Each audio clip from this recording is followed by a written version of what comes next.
So over the next couple of videos we're going to be looking at elastic audio. This is the time stretching tool which was originally introduced I think in Pro Tools 8 from what I remember. I have here 3 tracks, some drums which came from the Pro Tools Loop CD, an acoustic guitar and a bass guitar. Let's give it a quick listen.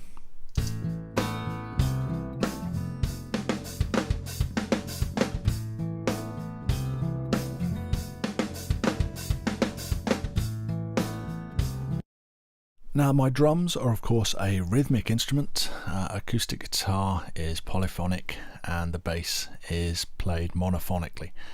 And if you've played with elastic audio before now, you might have already figured out why I've chosen these 3. If you have a look on this picture almost like a thumbtack just here, this is where we choose our elastic audio mode. So on my drums I'll choose rhythmic. On my acoustic guitar I'll choose polyphonic, and on my bass I'll choose monophonic, and we'll look at the differences between these later on. Now I have elastic audio turned on, and you can see this little green square here telling me that it's there. I have 2 more views available here, analysis and warp. Let's start with analysis. I'll zoom in more on this track and I'll actually save this as a zoom preset. It's likely I'm going to want to come back here. Let's solo the bass, and these are what are called event markers, and this is where Pro Tools has determined that a transient event has taken place. These are sudden changes in level, and it doesn't just look at the level on its own, it looks at the frequency spectrum level as well, and it tends to be a little overly sensitive. Don't just assume that the elastic audio mode has got things right. For example, I don't think that this is actually a definite transient of a note. Let's give it a listen, and I can even change to this tool to double check. Yeah, this is some kind of artifact picked up.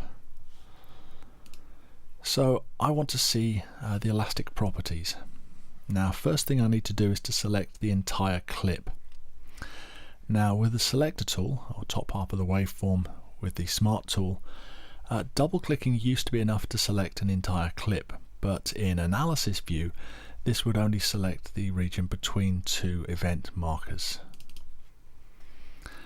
I'd have to triple click to select the entire clip, and now when I right click I have the option of elastic properties.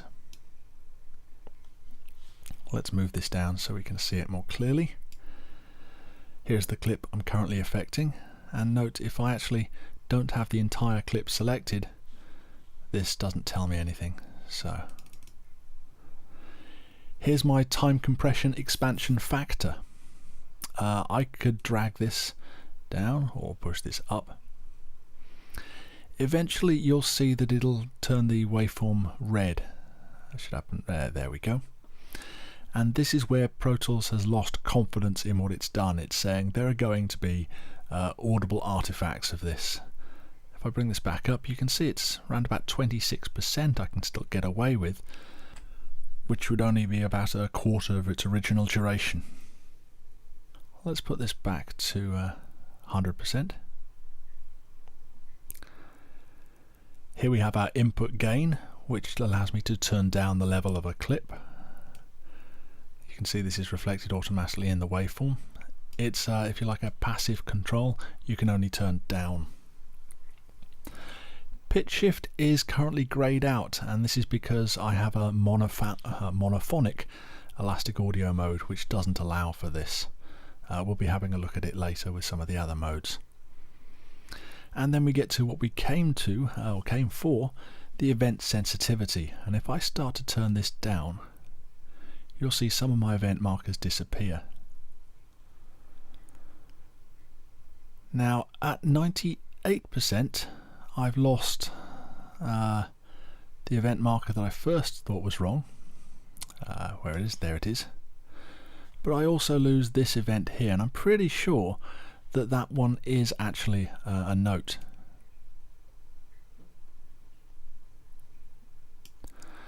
So what I'm going to do is I'm going to promote the confidence of that event. I'm going to tell Pro Tools this is definitely an event. And it's quite easy to do this. You just go to the bottom half of the waveform with the Smart tool, or anywhere with the grabber or pencil tool, and just click once. And as you can see, there is no indication of what I've done whatsoever.